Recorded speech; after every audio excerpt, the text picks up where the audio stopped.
పత్తి రైతులు 25 లక్షల మంది పత్తి రైతులు పత్తి పంట వేశారు. దానికి సంబంధించి 49 లక్షల బేల్స్ పత్తి పంట ఉత్పత్తి అయినట్టు వ్యవసాయ శాఖ ప్రకటించింది. అందులో 41 లక్షల బేల్స్ పత్తిని కాటన్ కార్పొరేషన్ ఆఫ్ ఇండియా మద్దతు ధరకు క్వింటాలకు 7,521 రూపాయలు చెల్లిస్తున్నామని చెప్పి బ్యానర్లు పెట్టి కొనుగోలు చేసింది. 25 లక్షల మంది రైతులు పత్తి పంట వేస్తే 49 లక్షల బేల్స్ ఉత్పత్తి జరిగితే 41 లక్షలు సీసీఐ కొనుగోలు చేసినట్టు సీసీఐ ప్రకటిస్తే 25 లక్షల మంది రైతుల సంఖ్యకు గాను 6,30,000 మంది రైతులు మాత్రమే సీసీఐకి అమ్మినట్టు ఆ 6,30,000 మంది రైతుల వివరాలు వాళ్ళు ఆన్లైన్లో పెట్టారు. 6,30,000 మంది రైతుల ఖాతాలలో మాత్రమే ఈ 41 లక్షల బేళ్ల పత్తికి సంబంధించినటువంటి వేల కోట్ల రూపాయలు ఆ ఖాతాలో జమ కావడం జరిగింది. అంటే ఈ రాష్ట్రంలో ఉత్పత్తి అయినటువంటి పత్తి ఎంత, ఈ రాష్ట్రంలో పత్తి పంట వేసినటువంటి రైతుల సంఖ్య ఎంత, సీసీఐ కొనుగోలు చేసినటువంటి పంట బేళ్ల రూపంలో చూస్తే 80% పంట కొనుగోలు చేసింది సీసీఐ, 20% మంది రైతుల నుంచి మాత్రమే కొనుగోలు చేసినట్టు అధికారిక లెక్కలు చెప్తున్నాయి. దీని ఎన్నుకున్నటువంటి మర్మం ఏంటి, కుట్రేంది, కుంభకోణం ఏంటంటే టెంపరరీ రిజిస్ట్రేషన్స్ పేరు మీద ఈ రాష్ట్రంలో వ్యవసాయ శాఖ, మార్కెటింగ్ శాఖ, కాంగ్రెస్ పార్టీ రాష్ట్ర పెద్దలందరూ కూడా కుమ్మక్కై వందలాది మంది బ్రోకర్లను పెట్టుకొని మార్కెట్ల వారిగా మార్కెట్ కమిటీలు కూడా ఇందులో భాగస్వాములై సీసీఐ కొనుగోలు చేయాల్సినటువంటి షెడ్యూలు అక్టోబర్ మొదటి వారంలో సీసీఐ కొనుగోలు కేంద్రాలు ప్రారంభించాల్సినటువంటి షెడ్యూల్ను నవంబర్ మొదటి వారానికి వాయిదేసింది. దానివల్ల నెల రోజులు కొనుగోలు మద్దతు ధర లేట్ అయింది కాబట్టి కడుపుగాలిన రైతు, అప్పుల ఒత్తిడికి గురైనటువంటి రైతు ఆ పంట రైతు చేతులకు వెళ్ళి వచ్చి మార్కెట్లో బ్రోకర్ల చేతిలో, ట్రేడర్ల చేతులకు వచ్చింది. ఇది ఒక వ్యూహాత్మకమైనటువంటి, ఒక కుట్రపూరితమైనటువంటి, ఒక ప్రణాళికాబద్ధమైన ఒక కుంభకోణం.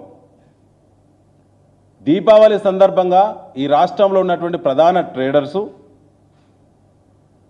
ఈ రాష్ట్రంలో సీసీఐ ఉన్నతాధికారులు హైదరాబాద్ కేంద్రంగా 5 స్టార్ హోటల్లో దీపావళి సందర్భంగా ప్రత్యేకంగా ఒక దావత్ పెట్టుకొని కొనుగోళ్లు సీసీఐ కేంద్రాలు లేట్ చేయడం ద్వారా రైతుల చేతుల్లో ఉన్నటువంటి పంట కడుపుగాలి తక్కువ ధరకు అమ్ముకుంటారు. అది ఎట్లాగో మార్కెట్లకే వస్తుంది, మార్కెట్లో ట్రేడర్ చేతికి వస్తుంది. వచ్చిన తర్వాత కొనుగోళ్లు ప్రారంభించడం ద్వారా రైతుల పేరు మీద 7,521 రూపాయల క్వింటాల్ చొప్పున సీసీఐకి పెట్టచ్చు అనేటువంటిది ఇలా ఈ కుంభకోణం ఈ పద్ధతిలో జరిగింది. ఇందులో ప్రధానంగా మీ ద్వారా నేను బీఆర్ఎస్ ద్వారా తెలంగాణ రాష్ట్ర పత్తి రైతులకు మేము విజ్ఞప్తి చేస్తున్నాం. మీకు తెలియకుంటేనే నిలువు దోపిడీ జరిగింది ఈ రాష్ట్రంలో. కాంగ్రెస్ పార్టీ పత్తి రైతులను కూడా వదిలిపెట్టలేదు. పత్తి రైతులకు సంబంధించి సీసీఐ కొనుగోళ్లు నెల రోజులు ఉద్దేశపూర్వకంగా, కుట్రపూరితంగా డిలే చేయడం ద్వారా రైతు చేతున్నటువంటి పత్తిని 5,500 నుంచి 6,000 రూపాయల వరకే మార్కెట్లో ప్రైవేటు వ్యాపారులు కానీ, వ్యవసాయ మార్కెట్ కమిటీలో ట్రేడర్స్ కానీ కొనుగోలు చేసి రైతులకు సంబంధం లేకుండా టెంపరరీ రిజిస్ట్రేషన్స్ టీఆర్ నంబర్ల పేరు మీద ఈ రాష్ట్రంలో 60,000 మంది టీఆర్ నంబర్లు తీసుకొని రైతుల రూపంలో అవతారం ఎత్తి 7,521 రూపాయలు క్వింటాల్ చొప్పున సీసీఐకి పత్తిని అమ్మడం జరిగింది. వారి ఖాతాల్లో ఇలా వేల కోట్ల రూపాయలు వాళ్ళ ఖాతాల్లో జమ అయినాయి. దీనివల్ల దాదాపు 3,000 కోట్ల రూపాయల దోపిడీ, నిలువు దోపిడీ, పత్తి రైతులను నిలువు దోపిడీ చేసింది కాంగ్రెస్ పార్టీ ప్రభుత్వము, తెలంగాణ ప్రభుత్వం. 7 మార్కెట్ కార్యదర్శులను సస్పెండ్ చేసిన తెరపైకి ఈ వార్తలు రాగానే 130 మంది మార్కెట్ కార్యదర్శులకు నోటీసులు ఇచ్చిళ్ళు. ఇలా భద్రాద్రి కొత్తగూడెం జిల్లాలో నకిలీ టీఆర్ నంబర్ల బుక్కులు వందల కొద్దీ దొరికినాయి. భద్రాద్రి కొత్తగూడెం జిల్లాలో కొన్నటువంటి పత్తిని సిద్దిపేట మార్కెట్లో అమ్మిళ్ళు. ఇలా ఆదిలాబాద్లో కొన్నటువంటి పత్తిని ఇలా మహబూబ్నగర్ మార్కెట్లో తీసుకొచ్చి అమ్మిళ్ళు రైతుల పేరు మీద. దీనిపైన సమగ్ర విచారణ చేయాలని 25 లక్షల మంది రైతులను నిలువు దోపిడీ చేసి వేల కోట్ల రూపాయలు ఇవాళ రైతుల ఖాతాలో జమ కావాల్సినటువంటి రైతు హక్కులో భాగంగా రైతు ఖాతాలో జమ కావాల్సినటువంటి మద్దతు ధర ఇవాళ ట్రేడర్ల ఖాతాలో, బ్రోకర్ల ఖాతాలో సీసీ అధికారులే ఈ కుంభకోణానికి తెరలేపి ఈ రాష్ట్ర పెద్దలందరి యొక్క సహకారంతో ఇవాళ వ్యాపారస్తుల ఖాతాలోకి డబ్బులు జమ అయినాయి. దీనిపైన సమగ్ర విచారణ చేయాలి. కేసీఆర్ గారి నాయకత్వంలో గత తెలంగాణ ప్రభుత్వం అక్టోబర్ మొదటి వారంలో సీసీఐ కాంటాలు ప్రారంభించేది రాష్ట్ర వ్యాప్తంగా. పత్తి సరిగ్గా ఎప్పుడైతే రైతు పత్తి మొదటి పికింగ్ ఏరుతాడో ఆ సమయానికే కాంటాలు అందుబాటులో ఉండడం ద్వారా బ్రోకర్ల చేతికి, ప్రైవేటు వ్యాపారస్తుల చేతికి పత్తి పోయేది కాదు. రైతుల నుంచి సకాలంలో కాంటాలు పెట్టలేదు. ఈసారి కాటన్ జిన్నింగ్ మిల్లుల వాళ్ళు ధర్నా చేసింది. మహాప్రభు, మేము జిన్నింగ్ చేయడానికి సిద్ధంగా ఉన్నాం, మా రేట్లు పెంచకుండా పర్వాలేదు, పాత రేటుకే మేము జిన్నింగ్ చేస్తాము, మీరు ఇచ్చినటువంటి పత్తిని జిన్నింగ్ ద్వారా బేల రూపంలో తయారు చేసి మళ్ళీ తిరిగి సీసీఐకి ఇస్తామని చెప్పి జిన్నింగ్ మిల్లుల వాళ్ళు రాష్ట్ర వ్యాప్తంగా ధర్నాలు చేసిళ్ళు. సీసీఐ వాళ్ళు వెంటనే రైతుల దగ్గర పత్తిని కొనుగోలు చేయాలని చెప్పి మిల్లర్లే ధర్నా చేసినటువంటి దుస్థితి తెలంగాణ ప్రభుత్వం కల్పించింది. ఒక దిక్కు సివిల్ సప్లై డిపార్ట్మెంటు రైతు కష్టపడి చెమటోడ్చి పండించినటువంటి ధాన్యాన్ని టెండర్ల రూపంలో వేల కోట్ల రూపాయలు దండుకొని కాంగ్రెస్ పార్టీ ముఖ్యమంత్రి హస్తం ఉన్నది, ఉత్తమ్ కుమార్ రెడ్డి సివిల్ సప్లైస్ మంత్రి హస్తం ఉన్నదని చెప్పి బీఆర్ఎస్ ఆరోపణ చేసిన దొంగల్లా తప్పించుకు తిరుగుతున్నటువంటి కాంగ్రెస్ పార్టీ ప్రభుత్వము లాస్ట్కు ఇక్కడ న్యాయం జరగడం లేదు, దోపిడీ ఆగడం లేదు, సివిల్ సప్లై టెండర్ల కుంభకోణంలో ఇంకా వసూళ్ల పర్వం కొనసాగుతుందని చెప్పి మరి చీఫ్ జస్టిస్ గారి ముందు హైకోర్టులో పిల్లు వేసినాం పార్టీ తరఫున. నోటీసులు సర్వే కౌంటర్ దాఖలు చేయాలని చెప్పి 13 నెలలు గడిచినా 14 వాయిదాలు తీసుకున్నది కాంగ్రెస్ పార్టీ ప్రభుత్వం, సివిల్ సప్లైస్ డిపార్ట్మెంట్ కమిషనర్. సిగ్గెట్లు అనిపిస్తలేదు కాంగ్రెస్ పార్టీకి. ప్రభుత్వమే కుంభకోణానికి పాల్పడుతుందని చెప్పి పిల్ దాఖలు చేస్తే గౌరవ కోర్టు వారు నోటీసులు సర్వ్ చేసి కౌంటర్ దాఖలు చేయాలని చెప్తే 13 నెలలు గడిచింది, 14 వాయిదాలు అడిగింది. కౌంటర్ దాఖలు చేయడానికి ప్రభుత్వానికి సమయం దొరకట్లేదా? కుంభకోణం జరిగింది కాబట్టే, జరుగుతున్నది కాబట్టే, ఇంకా వసూళ్ల పర్వం కొనసాగుతుంది కాబట్టే వాళ్ళు కౌంటర్ దాఖలు చేయకుండా తప్పించుక తిరుగుతున్నట్టు దొంగలు కాంగ్రెస్ పార్టీ వాళ్ళు. ఒదికు ప్యాడీ రైతులను దోపిడీ చేసిళ్ళు, టెండర్ల రూపంలో వేల కోట్ల రూపాయలు దండుకున్నారు. ఇవాళ పత్తి రైతులను కూడా 25 లక్షల మంది రైతులను నట్టేట ముంచిళ్ళు.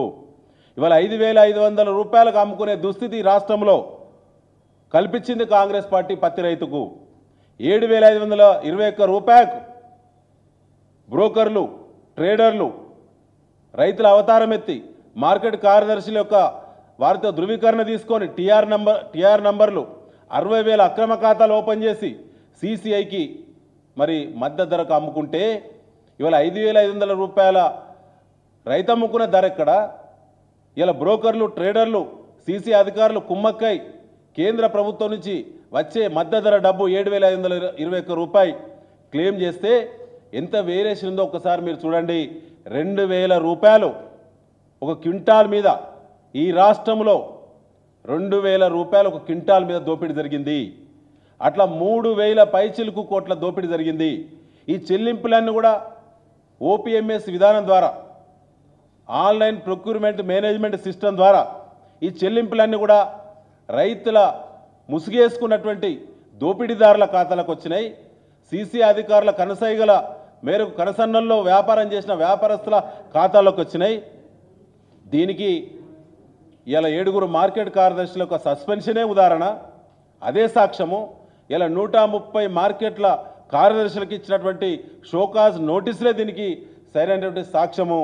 కానీ చర్యలు మాత్రం ఇంతకంటే ముందు జరగటం లేదు, ముందుకు పోవటం లేదు. దీంట్లో ప్రభుత్వ పెద్దల యొక్క హస్తం ప్రత్యక్షంగా ఉన్నది కాబట్టి వారు కనసైగల మేరకే దీపావళి పండుగ సందర్భంగా 5 స్టార్ హోటల్ కేంద్రంగా ఒక అవగాహన ఒప్పందం జరిగింది కాబట్టి ఫిబ్రవరి మొదటి వారంలో ప్రారంభం కావాల్సిన పత్తి కొనుగోలును కుట్రపూరితంగానే వారు అక్టోబర్ మొదటి వారంలో ప్రారంభం కావాల్సినటువంటి పత్తి కొనుగోలును కుట్రపూరితంగానే నవంబర్ మొదటి వారంలో కొనుగోళ్లు లేటుగా నెల రోజులు లేటుగా ప్రారంభించారు. దానివల్ల రెండో పికింగ్ అయిన తర్వాత మూడో పికింగ్ దశలో ఉన్నటువంటి రైతుకు మాత్రమే మద్దతు ధర మరి అందుబాటులోకి వచ్చింది తప్ప ఫస్ట్ పికింగ్ సెకండ్ పికింగ్ చేసినటువంటి పత్తి రైతులకు మద్దతు ధర ముఖ్యమైంది. ఇలా దోపిడీ జరిగింది. దీనిపైన మరి సమగ్రమైనటువంటి విచారణ జరగాలంటే ఈ ప్రభుత్వం పైన విశ్వాసం లేదు. ఈ ప్రభుత్వానికి సిగ్గుంటే కాంగ్రెస్ పార్టీకి మరి రైతుల దోపిడీ చేసింది మరి వాళ్ళు రేషానికి వస్తే వాళ్ళ ప్రభుత్వం వెంటనే దిగి వచ్చి మరి సిట్టింగ్ జడ్జిచే, ఎందుకంటే ఇది భారీ కుంభకోణం, ఇది 25 లక్షల మంది పత్తి రైతుల చెమటను ఇలా దోపిడీ చేసినటువంటి అతిపెద్ద కుంభకోణం కాంగ్రెస్ పార్టీ రెండోసారి పాల్పడ్డది రైతుల మీద. మొదటిసారి సివిల్ సప్లై టెండర్లలో ధాన్యం కుంభకోణం చేసిళ్ళు, కోర్టుల నుంచి తప్పించుక తిరుగుతున్నారు. ఇవాళ స్వయంగా సీసీఐ కేంద్రంగా 25 లక్షల మంది రైతులను దోపిడీ చేసింది కాంగ్రెస్ పార్టీ ప్రభుత్వం. దీనిలో పెద్దల హస్తం ఉన్నది కాబట్టి సిట్టింగ్ జడ్జి చేత న్యాయ విచారణ చేయాలని, బాధ్యులను వెంటనే చర్యలు చేయాలని, రైతులకు రావాల్సిన, ఎందుకంటే క్రాప్ బుకింగ్ పోర్టల్లో వ్యవసాయ శాఖ రైతు వేదికల ద్వారా ఏఈఓల దగ్గర ఉన్నటువంటి క్రాప్ బుకింగ్ పోర్టల్లో రైతుల యొక్క సమగ్ర వివరాలు ఉన్నవి. అందులో చాలా స్పష్టంగా రైతులకు సంబంధించిన దాంట్లో ఇలా 44 లక్షల ఎకరాల విస్తీర్ణం, 25 లక్షల మంది రైతుల యొక్క వివరాలు క్రాప్ బుకింగ్ పోర్టల్లో ఉన్నవి. కానీ సీసీఐ కొనుగోలు చేసింది ఉత్పత్తిలో 80%, రైతుల సంఖ్యలో 20% మంది రైతుల పేరు మీదనే 80% ఉత్పత్తిని ఎట్లా సీసీఐ కొనుగోలు చేసిందో ఈ రాష్ట్రం నుంచి ప్రాతినిధ్యం వహించే కేంద్ర మంత్రులు కిషన్ రెడ్డి గారు, బండి సంజయ్ గారు కూడా సమాధానం చెప్పాలని చెప్పి, బాధ్యత వహించాలని చెప్పి, కాంగ్రెస్ ఎంత బాధ్యతో బీజేపీ పార్టీ కూడా అంతే బాధ్యత అని చెప్పి మేము బీఆర్ఎస్ పార్టీ డిమాండ్ చేస్తుంది.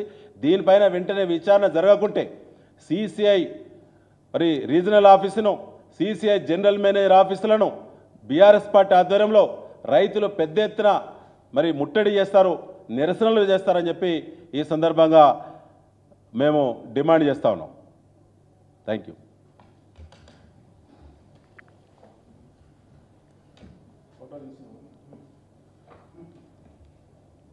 మన సీసీఐ వాళ్ళు ప్రకటించిన రైతుల సంఖ్య ఉంది.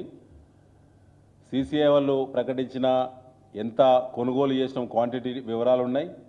సీసీఐ వాళ్ళు చెల్లింపులు చేసిన ఆ 6,30,000 ఖాతాల వివరాలు ఉన్నాయి. సూటిగా ప్రశ్న ఏంటంటే 25 లక్షల మంది రైతులు ఇలా 49 లక్షల బేళ్ల ఉత్పత్తి జరిగిందని వ్యవసాయ శాఖ, మార్కెటింగ్ శాఖ అధికారికంగా ఉత్తర్వులు జారీ చేస్తే 6,30,000 మంది రైతుల నుంచి మాత్రమే 80% ఉత్పత్తిని సీసీఐ ఎట్లా కొనుగోలు చేసింది అంటే రైతుల సంఖ్య 20%, ఉత్పత్తి 80%, సీసీఐ ఎట్లా కొనుగోలు ఎట్లా ప్రొక్యూర్మెంట్ చేసింది అనేదే ప్రధానమైనటువంటి దానికి ఉన్నటువంటి బేస్ అది. సో దానికి సమానం సూటిగా కాంగ్రెస్ పార్టీ చెప్పదు, ప్రభుత్వం చెప్పదు, తప్పించుక తిరుగుతుంది. ఇలా చెల్లింపులు అయితే జరిగినాయి. ఈ వేల కోట్ల రూపాయలు ఖచ్చితంగా రైతుల ఖాతాలో ఖచ్చితంగా జమ కావాలంటే సిట్టింగ్ జడ్జి చేత విచారణ చేయాలి, బాధ్యులను దోషులను శిక్షించాలి. రైతులకు రావాల్సిన మద్దతు ధర మధ్యలో బ్రోకర్లు, ట్రేడర్లు ఎవరైతే పొందిందో ఆ డబ్బును తిరిగి వెంటనే రెవెన్యూ రికవరీ యాక్ట్ ద్వారా తిరిగి చెల్లింపులన్నీ కూడా రైతుల ఖాతాలో జమ చేయాలని చెప్పి బీఆర్ఎస్ పార్టీ డిమాండ్ చేస్తుంది. Thank you.